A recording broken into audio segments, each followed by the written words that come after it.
treat to be here. I love coming to this room because so a little bit of background on me. I spent almost my entire life in Stowe, grew up in Stowe, went to Pompo as a kid, had lunch in this room as a kid, had gym class in this room as a kid, so it's neat to come back and just be in the center here. So as you know, we're here to talk cyber today, and just a little more, I guess, professional background on me. I work for an investment company in Boston where I serve as the firm's chief information security officer, and what that fancy title means is I'm in charge of the firm's cybersecurity program. So anything that has to do with protecting the firm's digital assets, I'm responsible for, and we deal with, I like to throw out stats regarding our cyber posture, but we deal with a couple 100,000 security events every month. So about 250,000 security events we deal with every month, and those events are intruders from the outside trying to get into our company, trying to steal data, trying to deploy what's called malware. We'll get into exactly what that means. So a lot of sort of like day-to-day experience with dealing with cybersecurity issues. I also do a lot of training and presentations with nonprofits in schools and educational programs. So the topic is obviously very familiar to me. And I'll just say this, it seems like every group that I talk to, the group collectively says, well, we probably need this training more than anybody. But the reality is I train everyone from CEOs to tech staffs to high school kids, and you'd be surprised the knowledge gap isn't as great as you might think. I think we're still all evolving in terms of trying to learn about good cyber safety habits and what to do and what not to do. So feel free to ask questions. I'm going to kind of go through somewhat of a canned presentation here, but we do not have to stick to the script. If you have questions, feel free to ask. My guess is if you've got a question in your head, probably someone else may have it too. So please don't feel like you should know the answer to something. Ask away. Is that a good volume? Okay. So let's do this. So some of the slides in here are from the Center for Cyber Safety Education. It's a nationwide organization. They build presentations for seniors and kids and different educational institutions. And so this presentation is a part of that series. I have a few of my slides in here as well. But again, we don't need to stick to the script.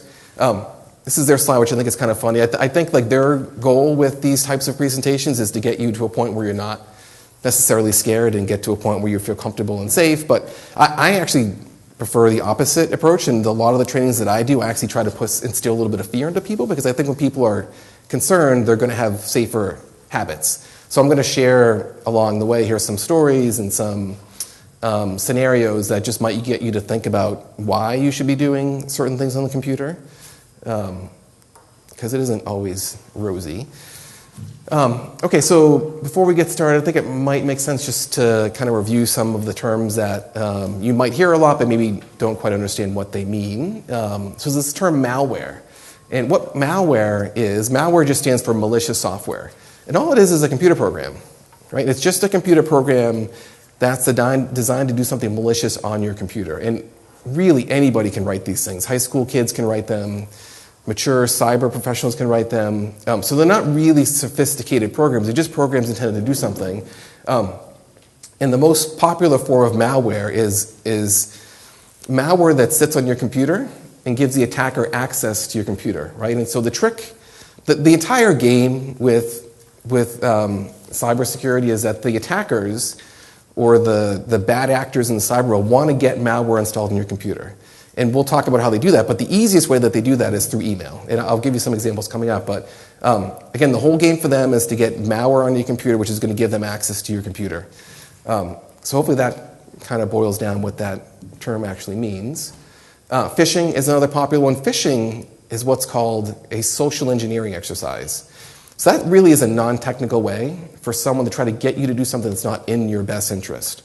Right, they try to get you to give up maybe a credit card or a social security number or a login to a website. And that's really, again, social engineering. They're trying to get you to do something maybe out of urgency or concern. But that's really become probably the most popular way in the cyber world to trick people into doing things. Cloud, you've probably heard the term cloud before. Really all that means is it's not living on your computer. So anything that's in the cloud is something that lives not on your mobile device or not on your local computer, but in someone's data center or cloud somewhere. And an easy example of that is Facebook or Instagram, if you're on one of those types of things, or even your email. A lot of times when you check email on your phone, you're viewing it from your phone, but it actually lives somewhere else. It lives on that company's server. So that's really all that cloud means. Cloud means it's just not sitting on your home computer or on your mobile device. Wi-Fi, you probably all are familiar with Wi-Fi. Most of you, if not all of you, probably have it at home and are using it. And then an app. An app is really an application that lives on your mobile device. Any questions about these terms? Yeah, but cloud. Cloud is basically a computer, a set of computers that cooperate, right? That's right. Yeah, for the most part, that's right. It's a set of computers that's somewhere else outside of your home or outside of your company that stores information that you access. Yeah, and they also have their own thing. They only share when they have leftover space or leftover time. Not necessarily. I mean, most cloud, I'll call them facilities, are built to share information. Yeah, I mean, right now it's a real market right now in terms of how computer technology is. And just to give you an example, you might be familiar with, like, when you think of a data center. Like, my company, we used to have a physical data center where we'd have like physical servers sitting in racks that we used to use to power the company. Now all of our servers are in the cloud. Like, we don't physically have them on premise. We pay Microsoft to host these servers in their cloud, so it's not on our physical footprint of a data center. Yeah. Good question. Yeah. So if you don't delete your email, is it not taking up space on your computer because it's off in La La Land something? It depends how you check it. So if you're using a program like Outlook to check your email, Outlook's an application. It will store like a copy on your computer in the Outlook application. But if you're just going through like a web browser, like if you're opening up Internet Explorer and logging into Gmail and checking it, that does not live on your computer. That's living in Gmail's cloud. And when you open up your browser, you're asking your browser to look at that information. Does that make sense? Kind of? Yeah, so there are only certain, I guess the easiest way to think about it is if you're accessing it through like Internet Explorer or Chrome, that's living in the cloud and it's not coming down to your computer. But there are certain applications you can install, mail applications like Outlook, and when you check it through there, it does bring a copy of that down to your local computer. Kind of sort of makes sense. Yeah, it's a little tricky, but I think the purpose with the cloud is that you don't own it, right? The information is not really yours in the sense that you're not trying to protect it or store it locally. So malware protection. So we talked about malware. Malware is malicious software. You don't want it on your computer. It's really highly recommended that you have some kind of what's called anti-malware. We used to call it antivirus software. The difference between a virus and malware, viruses are really just annoying. They do things to your computer that maybe freak it out or give it problems. It's more of an annoyance. And malware is something that's really could be damaging to your computer, it could be damaging to your information. So these are just some examples of, I think, they're really highly regarded anti-malware applications that try to stop the malware from being installed in your computer. There are free versions for some of these, and some of these you have to pay for. So you can go, I mean, most of these you can download the free version and let you use them for like 60 or 90 days before you start paying, but I would say at this point, it's probably worth, if you don't have something to pay for something, otherwise your computer is really exposed to malware installation. What about apples? So same thing with apples. Apple's not immune to that. So are you thinking because apples, they get less viruses and less malware and they're better built? Paying for. So there's a perception out there that Apple computers are safer or more safe than Windows computers. The primary reason is because the Apple computers, probably 10% of the world's computer market is Apple computers and 90% are Windows. So if you're writing malware or if you're writing malicious software, you're more likely to write it to run on a Windows computer as opposed to a Mac. But Macs are just as susceptible to having something bad happen to them. So Macs are not immune. I would definitely run something on a Mac computer as well, I guess, to answer your question, long story short. If you didn't have one of these things, is the malware the kind of thing that you get an email and when you open up the email it gives them access to your computer? So that's the primary delivery method of malware. So we train all the employees in my company this. The primary method for delivering malware onto computers is to send it with an email attachment, usually. So the trick is you'll get an email, and the email will say, please open the attached document to review maybe an invoice or review a credit card statement. And if it's not legitimate, there could be malware in the documents. When you open it up, malware gets installed onto the computer. So yeah, I mean, that's the primary delivery method, and it's a constant battle for people at home and people within companies to try to stop that. And malware is not going to stop that 100% of the time, but it will get you way down the road of stopping most of the malware that's out there. Do you recommend any particular ones, or are they all the same? I don't. I mean, they're all pretty good. They're all pretty good. I think Windows Defender is kind of new. That's Microsoft's version of anti-malware. It's newer. It's much better than it was in the past. If you have any of these, you're in good shape. My company uses Sophos on all of our computers, but if you use any of these, I think we'd be in just as good a spot. So security updates. These are these real annoying things you get on your phone, in your computer that says there are updates waiting, please install. Really critical that you install the security updates that you get on your phone. Does anyone have Apple phones here? Because Apple's like notorious for you get these updates, like please install these updates. 95% of the updates are security related. It's because they found a bug or vulnerability in their software, and if you don't install that, you're susceptible to your phone being hacked or your computer being hacked. So as annoying as it is to get the little pop-ups on your Windows computer or your Macs or your mobile devices, install, because again, 95% of the updates are there to protect your device. All right, so safe passwords. Passwords are really annoying for everybody, I think. I mean, I have between my job and my personal life, I have over 100 websites that I have logins for, and it's really like a task and a chore to keep track of all these logins. The problem with passwords are that you probably all know the weaker your password, the easier it is for someone to break into it. And when you think about someone cracking your password, don't think of a person, think of a computer. So there are computer programs that are written specifically to crack passwords, and because of the processing power of computers these days, it can happen pretty quickly. For example, if you have a password that's less than 8 characters, let's say you have a password that's 6 or 7 characters long, a computer can crack that in under 2 minutes, probably about a minute and a half. It'll take a computer to crack that. It's called a brute force attack. And what happens is the computer will try what's called a dictionary attack first.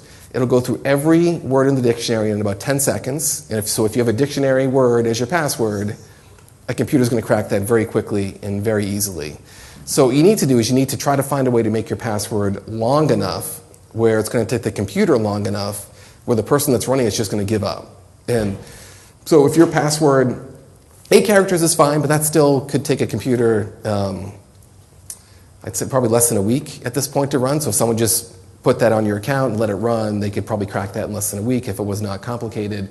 But anything over like 14 characters or 16 characters, that could take years to do. And no one's going to sit there and wait for a couple. They're going to move on to somebody else, right, when that happens. So the trick is you need to get your password long enough where it's going to take a computer long enough to crack it. And so what I recommend is something called a passphrase. So instead of thinking of a really long, complex password, and what I mean by complex password, a complex password is something that has like uppercase, lowercase, numbers, symbols. Those are really hard to remember. I think you're better off creating what's called a passphrase. And a passphrase is really just random words. And so with this example, it's 4 random words: orange, eagle, key, shoe.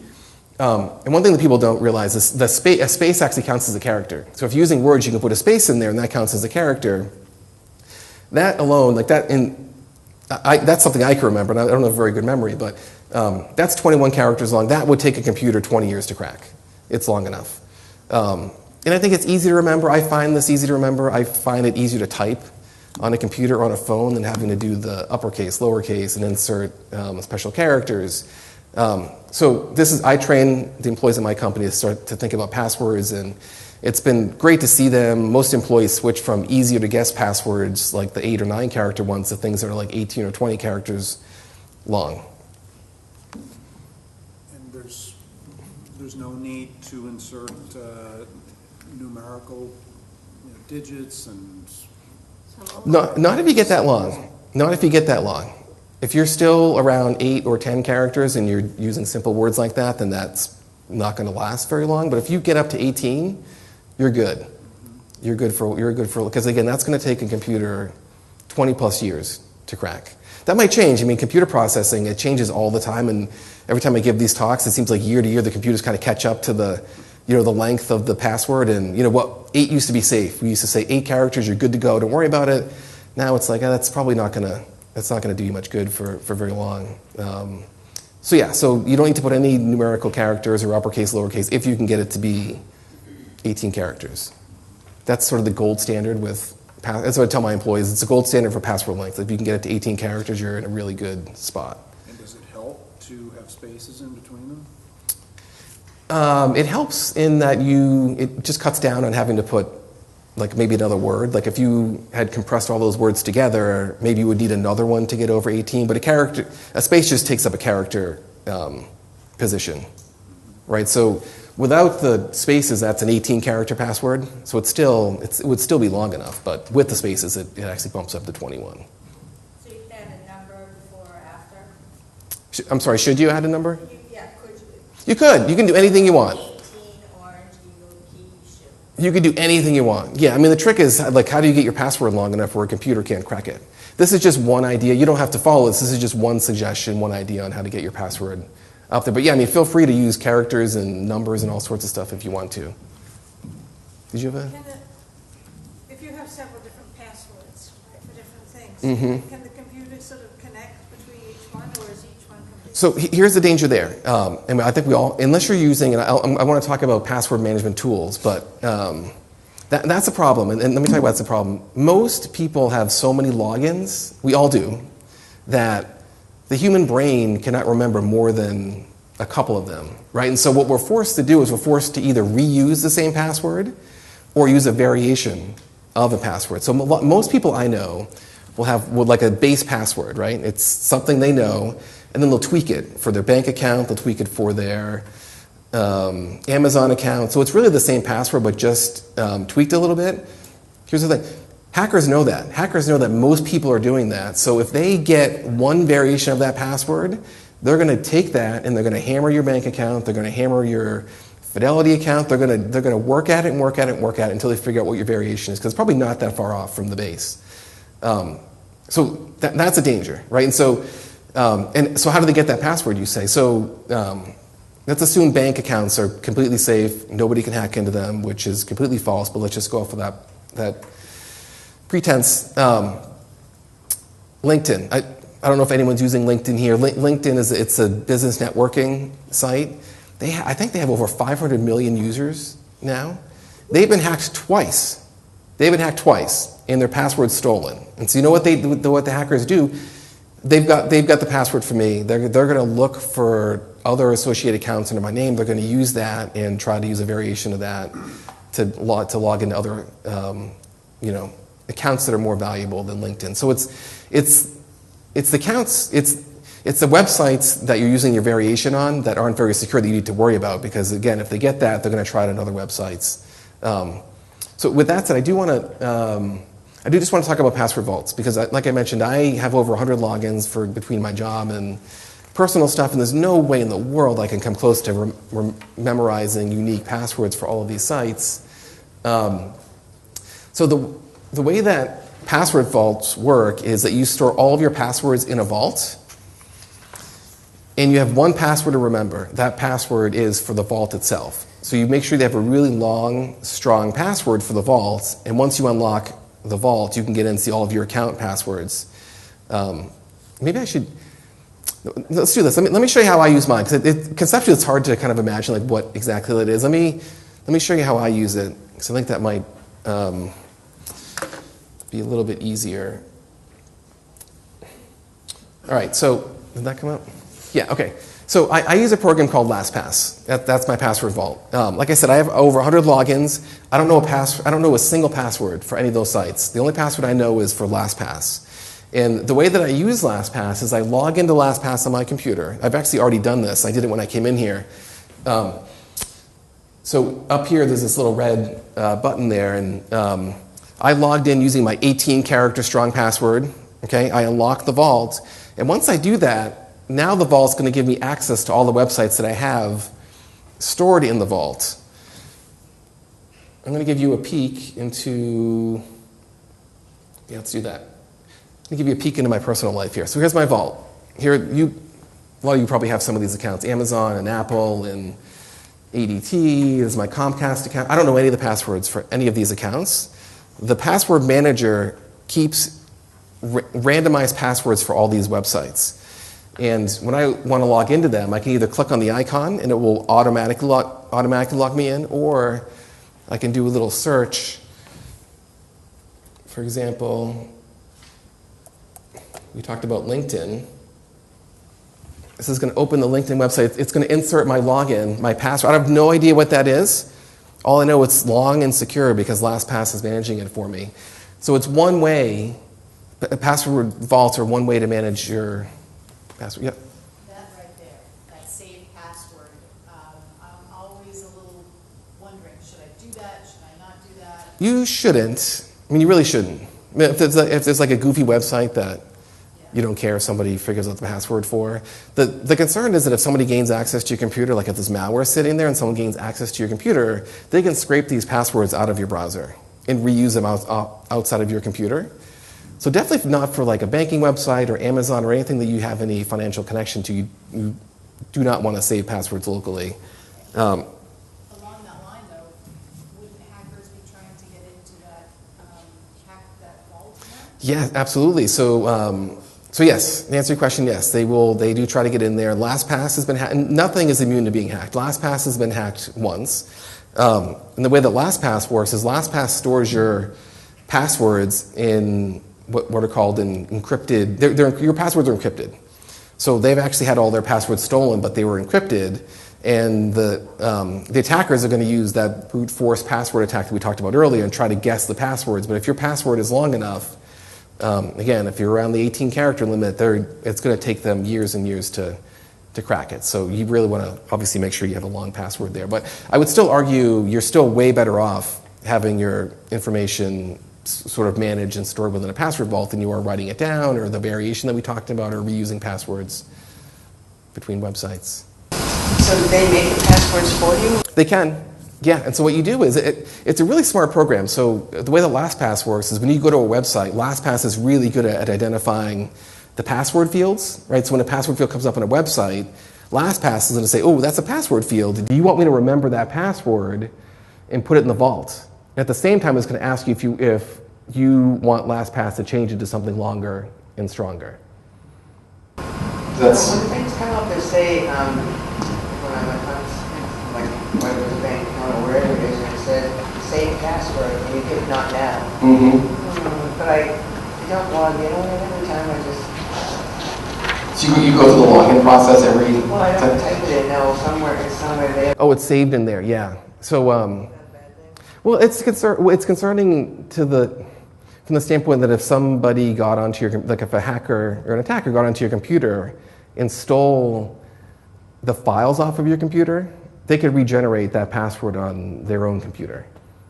So yeah. Just writing them down on a piece of paper somewhere? That's, to be honest, like I think that's fine. You know, as long as like it's in a safe place, I think that's okay. You know, Storing them in your You've got a oh, like on your computer?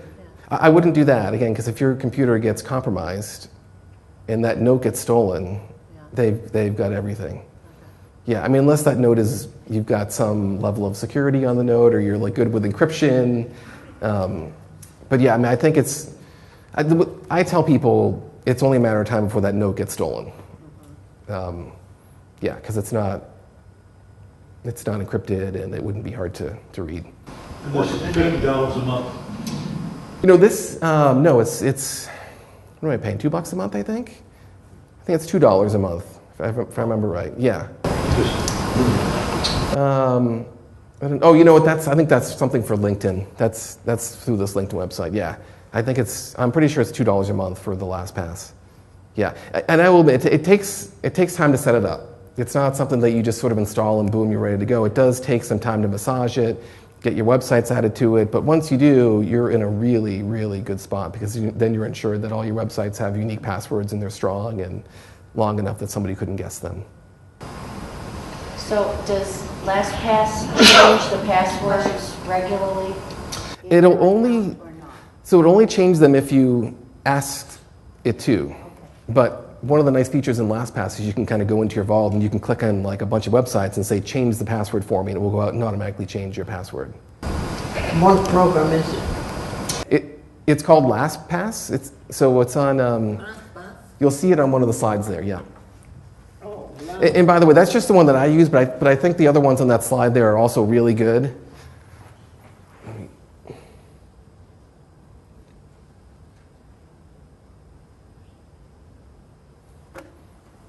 Yeah, but these are excellent too. Okay. So how do you set it up, and how do you get to LastPass? So if you Google LastPass, you'll find your way to their website, and then you basically download this application, and then they'll walk you through creating an account. And I actually think they have a free version that you can use to try out for a while before you decide to pay. The free version is just as good as the paid version. The only difference is it doesn't like synchronize between computers. So if you're somebody that has 3 or 4 computers and a mobile device, they don't all talk to each other. But I'm pretty sure it's free to download and try if you want to. So is it silly to keep your passwords in the notebook? If you have trusting family members, I think it's fine. Right? Yeah, I mean, it's safe from the internet, right? So, assuming that you have a safe place to put it at home, it's fine to do that. Yeah. So Eric, if I just may on that, because it definitely seems your forte is the computers themselves. So as a retired law enforcement officer, people who physically write their passwords down, you have to be very careful about where you put them in your homes. Because the first thing they're going to do if they break into your house and they go and find your computer is they're going to flip onto your keyboard, they're going to flip onto your mouse pad, they're going to open up all the drawers that are in that area because they know that people are really lazy. And they want access to where their passwords are. And most people keep them in the vicinity of their computer. You cannot do that. You have to put them someplace that one you can remember, but that they are uncomfortable to get to. Because if they're comfortable to get to, then the people that break into your house are going to be able to find them easily. So, storing them in the same room as the computer? No. Storing them in your bedroom dresser? No. So, maybe in the bathroom? Underneath the toilet paper? Yes. Okay, so really thinking about where you're going to store them. Because the people that don't break in via the act like through the dark net, but break in to a house, that's what they're looking for. They don't have the expertise that Eric is talking about, but as soon as they find the passwords, then they're going to wreak havoc on your life. Yeah, it's a good point. Keep it safe. If you're going to do that, keep it safe somewhere. All right, that was good. So Wi-Fi, we have a slide on Wi-Fi. Wi-Fi is great because it's easy to use. When you travel, it's free a lot of the times if you're using it at a hotel or a coffee shop. There are some real dangers with using public Wi-Fi, and the dangers are public Wi-Fi is designed for ease of connectivity and speed. It's not designed for security. So when you're on a public Wi-Fi hotspot, so let's use the hotel as an example. You check in, even something reputable like a Marriott or Hilton. You check in, you join the hotel's Wi-Fi. You're on the same Wi-Fi network as everybody else in that hotel. So there's somebody nefarious and technical on the hotel's Wi-Fi. They're going to see your computer sitting on that Wi-Fi network, and it's not going to take them a lot of effort to gain access to it. So what I tell my employees when they travel and you're going to use Wi-Fi, make sure you don't travel with anything sensitive on your computer, right? Make sure that there's nothing sensitive on your hard drive, maybe like tax documents, because if someone does gain access to your computer from the public Wi-Fi, you don't want them to take that. I would also recommend keeping your internet activity minimal in terms of like what you're doing. So if you're on a public Wi-Fi, don't go to a banking website because you don't want somebody to be watching. Or there's this program called password keyboard scraping. So even websites that have secure encrypted connections, sometimes people can actually, just by the keys that you're pressing, they can see remotely what that is. Just anything sensitive in nature. Again, Wi-Fi is great because it's free, it's easy to join, but it's really not safe at all. And so don't do anything that's confidential or sensitive on those networks. Online shopping and banking. Most websites have this now, but just to be aware, this is a little, I had a little button here for, there we go, boop, this little S here. So you're probably familiar with saying HTTP and HTTPS.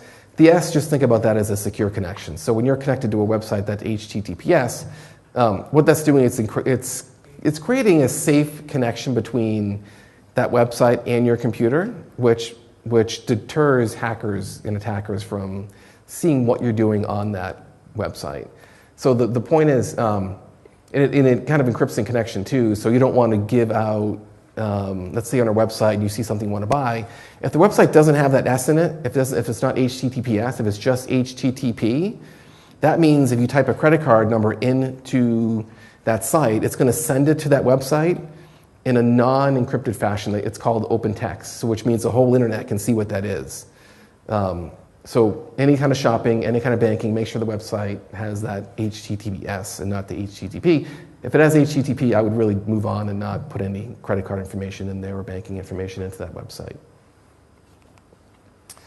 All right, now we get to talk about scams. Everyone's getting, yeah. One question about Wi-Fi. About a year ago, there was this alert that went out saying to not leave the Wi-Fi button engaged on your computer when you're traveling or if you're anywhere outside of your home or office or something.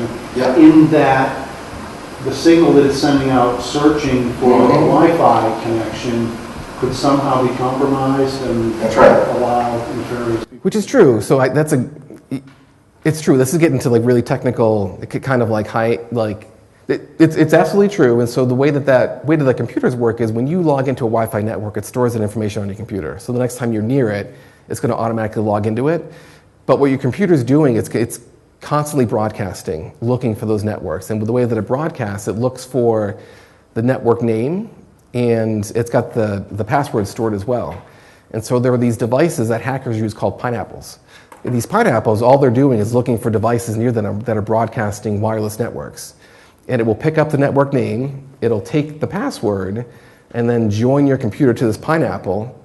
And then anything that you do, it's going to intercept that traffic. It's going to intercept all the web traffic and give them access to your computer. So that's what that means, is like your computer, when you're walking around this broadcast, certain people can see what you're broadcasting in terms of trying to attach to a net. Like my iPhone, for example,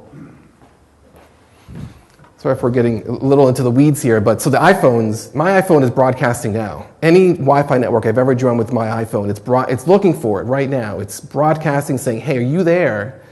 But there are certain devices that can look for all these broadcast messages. And the password's obviously stored in here as well. And so to your question there, these pineapples, they're really good at picking up what the name of the network is I'm looking for, and then taking a copy of that encrypted password and using it to log my device into their pineapple, and then they start intercepting traffic. It's sort of like, they call this a man-in-the-middle attack, where they stand in front of you and the internet, and anything that you do, they get a copy of it. Yeah. It's hard to stay vigilant with like turning it on and off, and so I love the story. It's hard to kind of teach like good safety around that, but that's kind of the backstory behind why that's a danger. Okay. But I mean, to be honest, I leave mine on most of the time. As much as I know that can happen, I probably aren't as vigilant as I should be in terms of turning off my If you're on Wi-Fi your finder. laptop and you're in the airport and you're not using the airport Wi-Fi, do you shut it off on your laptop? Not always. I should. Because again, the laptop's the same way. The laptop's your Wi-Fi locator. It's looking for all the networks it's ever joined. So it's constantly saying, is my home network there? Is my office network there? And if somebody has this particular device, they can get your laptop to join their network. Yeah. Scary. Yeah, it is scary. Yeah, it's crazy. But it's again, love the story. Kind of getting into the weeds a little bit in terms of like really making people nervous. But it's sort of the reality of where we are these days with cybersecurity. So just be aware of scam. This is just a slide on scam. Just be aware. I think you're probably all know there are lots of scammers out there, and in the days before computers, scammers would either come to your front door and knock and try to get you to buy something, or maybe they called you on the telephone. But now it's much easier to reach millions of people by email scams, and so just be aware and alert with anything that's free usually is not free. And so just be aware of that. So this is a really popular one, computer cold calling scams. We get this all the time. 2 people in my company fell victim to this, so it happens a lot. Where somebody may call you on the phone and say, "We're calling from Microsoft. We've detected that there's a virus on your computer. Please go to this website and give us access to help you clean it." And what they end up doing is installing malware on your computer, which gives them access to it. And I had someone at my company who actually gave them a credit card number because they said, "Well, for $50 we can fix the virus." She gave them social security numbers and other types of personal information. It's the phone thing is coming back. I call it vishing instead of phishing. It's vishing. It's kind of like the phone version of phishing, but it's starting to make a comeback. I think because attackers realize that they can be more persuasive on the phone than they can through maybe an email communication. So just be aware that that's a threat. This is one of the slides I insert. I like to tell this story because I think it's pretty impactful. So there's something called ransomware. Has anybody heard of ransomware?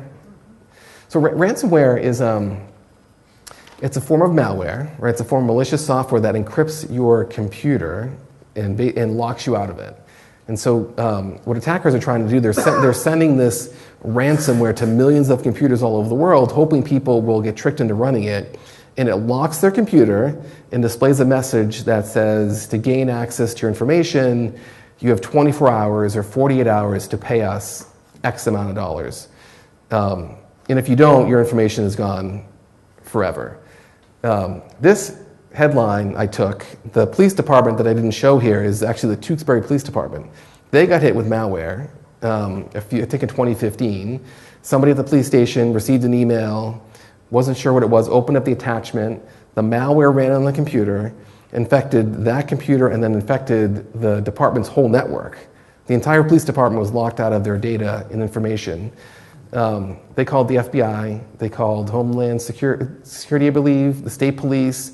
They had the best forensics investigators in the world trying to decrypt the data, and they couldn't. They were forced to pay the hackers to unlock their data. And I like to tell that story because if the Tewksbury Police Department, if they couldn't get help de-encrypting their data, you're not either. Right? If this happens to you at home, you're not going to get help either. You're going to be forced to do one of 2 things. You're either going to have to pay the ransom, which is typically around $500, or if you have a backup. The backup is your safety net. So if you're backing up your data, and I think there's a slide in here in that. Let me just skip ahead a little bit. I'll get to it. But anyways, it's safe for my company because we're vulnerable to ransomware attacks, and if all of my company's data gets encrypted, our fail-safe is our backup. And so I'm prepared to tell our company we're not paying anybody. We're going to restore all the data from backups, and we're good. So we'll get into talking about backups, but it's really important you have a copy of anything that's important on your computer somewhere that's not on your computer. This is just an advanced fee scam. This is another. This has been around a long time. I think this is like pre-computer. Someone calls you up pretending to be a prince somewhere and has left you millions of dollars. Stranded traveler scam. So you get a call from a frantic family member or someone that knows a frantic family member who's stuck or detained and needs you to give them money. And any of these types of situations, the best thing obviously to do is just to like stop, collect your thoughts, take a deep breath, and determine the best course of action. I see here it is here. Scam victim plan of action.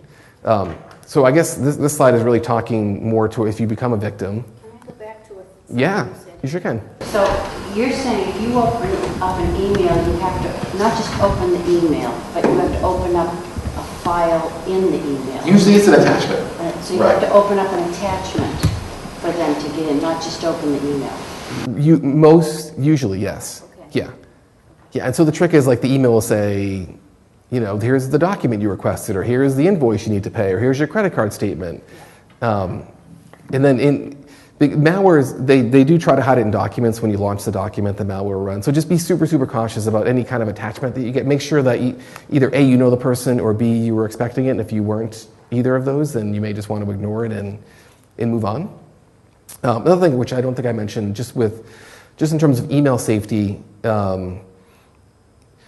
it's really important within email not to like click through an attachment we talked about, but also a URL. Like for example, actually we are going to get to this because I have a really good example to use to talk about email safety. So let me pause and I'll get to that. So let's just go through this real quick. Victim plan of action. It's not the end of the world if you realize, hey, I just screwed up. I just gave somebody information. I gave them my credit card information. I gave them my social security number. It is not the worst thing in the world if you kind of recognize in the moment that happened, because there are things you can do like calling your credit card and having it reissued. And you can also, in terms of your identity, we probably won't get too far into identity theft today. Happy to talk as much about it as if you want, but here's, not to get too sidetracked with identity theft, but the reality with digital identity is that at this point there are more records stolen than there are people, right? So your information, my information has been stolen at least once, and someone, if they haven't already, at some point is going to try to take advantage of that and maybe open up a credit card or a line of credit or try to buy something. So be vigilant with your credit. Like credit reports, by law, you're allowed to receive one credit report every year from the 3 credit monitoring agencies. So make sure you do that, because if somebody does open up a credit card in your name or buy something, you're going to see it on there. But to my earlier point about it's not the end of the world, there are things you can do to kind of protect yourself after, if you feel like you have fallen victim to a scam. Again, either canceling a credit card or just double checking your credit report, and just stay vigilant with monitoring your accounts. So many places still, like doctor's offices and stuff, still have on their paperwork, your social security number. I usually don't enter it, and they ask for it specifically often why they need it, but why do they still do that? It's concerning. I mean, I guess a lot of them need it to, if they are filing reimbursements through medical providers, they probably need it for that. But you're right to be concerned, because a lot of these offices, they don't have the ability to protect that data. I mean, it's just sitting out there. So you should be concerned. Again,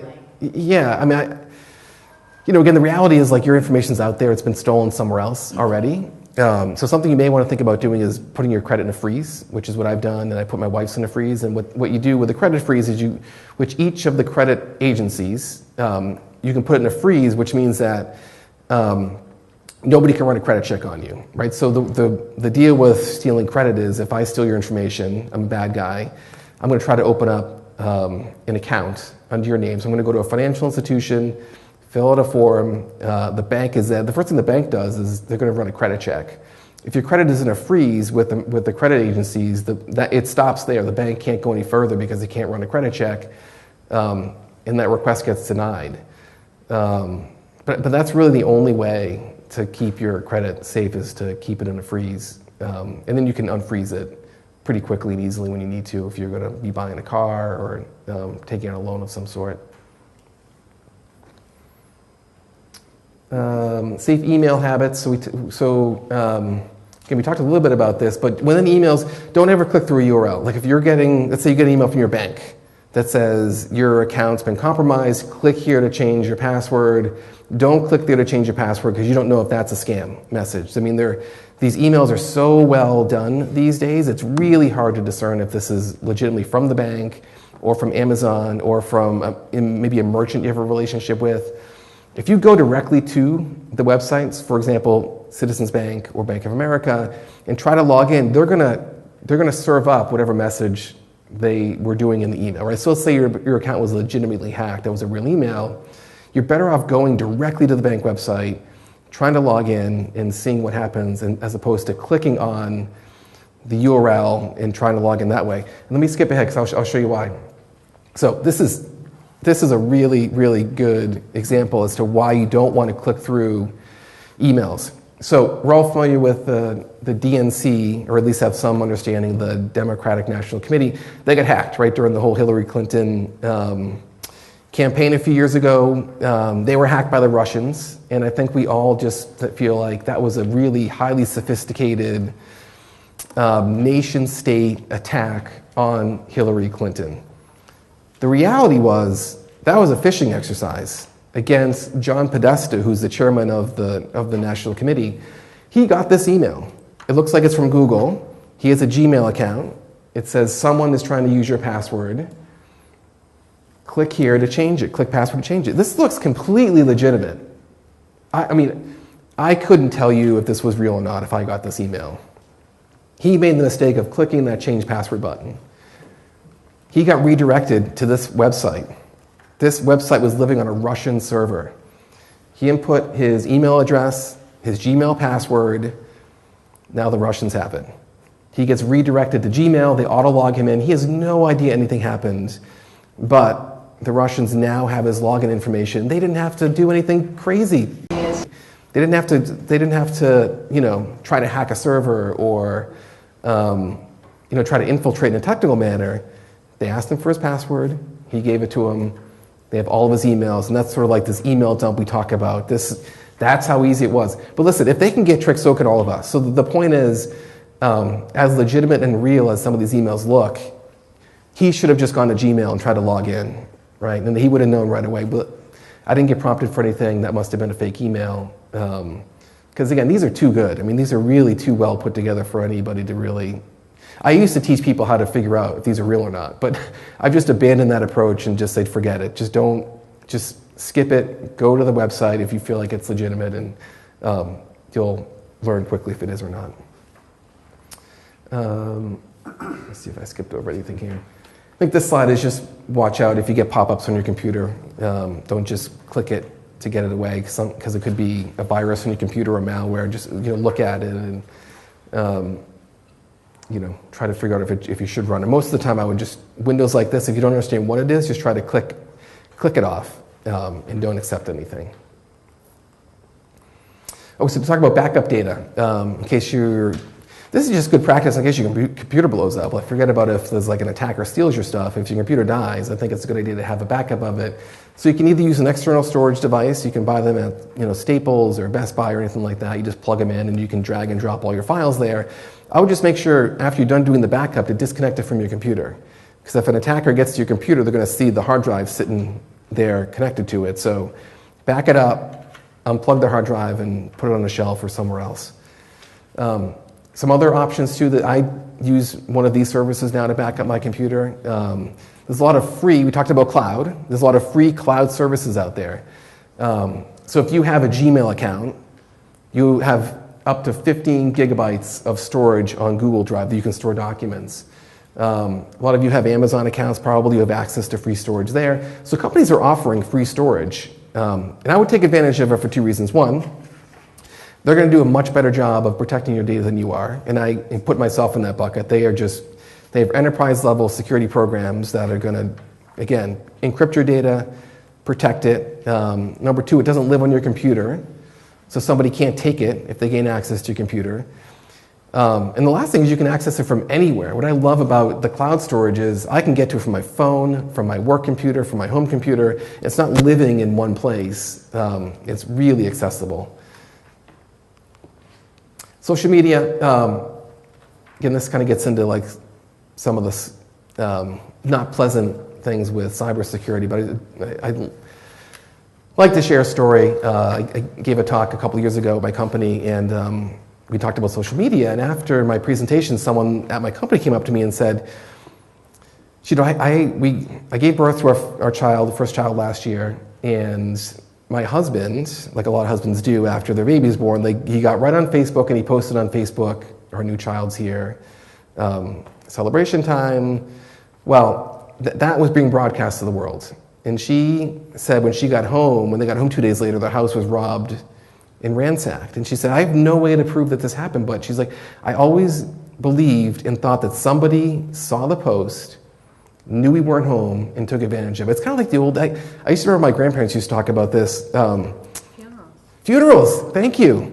Someone had to stay, when you make a funeral announcement, somebody would have to stay home at the house because the whole town knows we're not going to be home. Same kind of thing.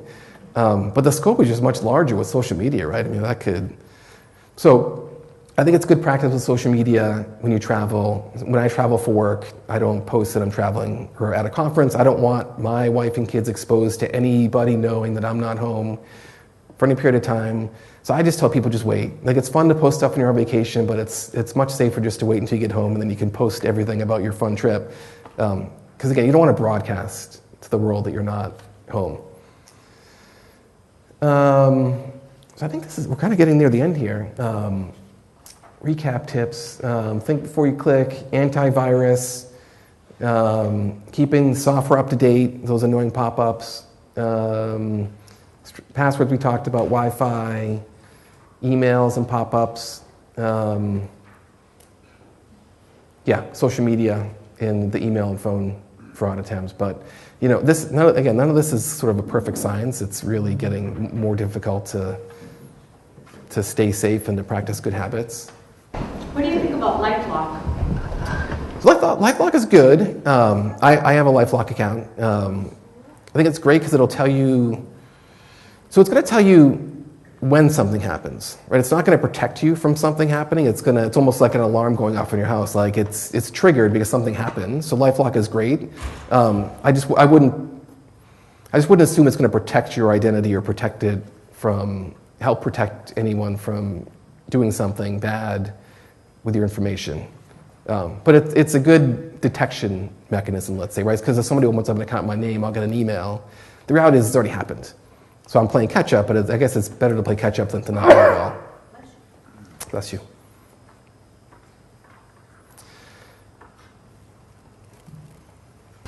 I'm an old fuddy-duddy. And I don't do much. I don't do any online banking. Mm-hmm. And I'm not really into the Facebook and social medias. And but we subscribe to the Geek Squad, the big annual contract. Yep. And I have this sense that I don't have to worry. Mm-hmm. Am I being fooled or? Well, I think hopefully they're doing things for your computer to keep it safe, like making sure there's anti-malware running, making sure that those updates are being run. But they're not going to help you from those social engineering attacks that we talk about. Just knowing, not to click through emails or how to have good password safety. Those are kind of the things. Those are examples of things I think. So every 3 or 4 months, I call in, and as part of the contract, they access my computer and clean it up, and get rid of stuff. Yeah. And should I feel safe? I mean, I wouldn't put too much stock in it, let's put it that way. I would feel good that they're probably doing a good job of keeping your computer running, but their primary goal probably isn't to keep your computer safe. I'm sure that's probably not their main objective. I would just make sure, I guess a couple things, just trying to think through this a little bit, to ask them is, you may just want to ask them to make sure that you have anti-malware, which was on one of these slides back here. They do, but it's not listed. That's fine. It doesn't have to be one of those. But a question I would ask them every 3 months is just to make sure it's running. Because sometimes the anti-malware software will just stop running for some reason. And so 2 things to ask them: is the malware running, and do I have all the latest updates on my computer? Those are the 2 big things that you would want to make sure every 3 months when they connect that are happening. If those 2 things are happening, you're pretty far down the road of having a safe computer. if you've got the malware and the updates installed. Does that answer your question? Yep. Okay. So how do you know if malware is running? So if you open it up, typically you'll see it like on the, he'll show you my computer, because I have it.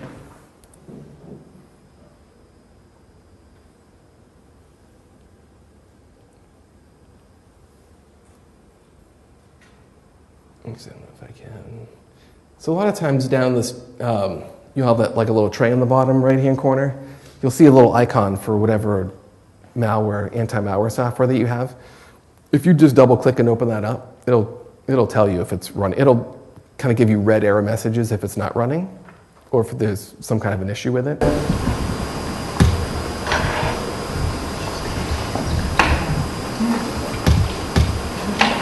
What about McAfee? Is that That's a good one. Yeah, I mean, that's still pretty mainstream.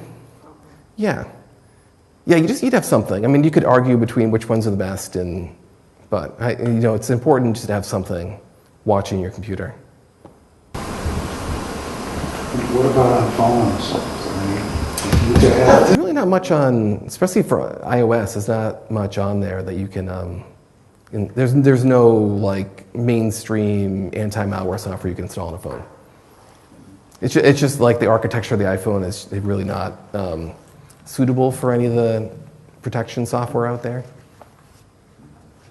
Yeah, I mean, it's also a well-built device too. Everything's what they call containerized, so it's really hard for like malicious software to get from one application to another. So if my Norton is updated or whatever, and I get my email from my computer, so they get it on my computer, I also get it on my phone? Yeah. Does that mean my phone is? It doesn't mean your phone's protected. It means your computer's protected. Your phone is a different story. The same email goes to both, it doesn't matter. Yeah, I mean, the Norton, it's only protecting the computer that it's installed on. So, I mean, I think phones are slightly more secure than computers, just the way that they're architectured. So, I think I just mentioned there really isn't like a software you can buy to install on a phone that will help protect it. But it's also very hard for malware to run and install itself on a phone. Not to say it couldn't happen, but it's a lot more difficult on a phone. So it's a little more secure.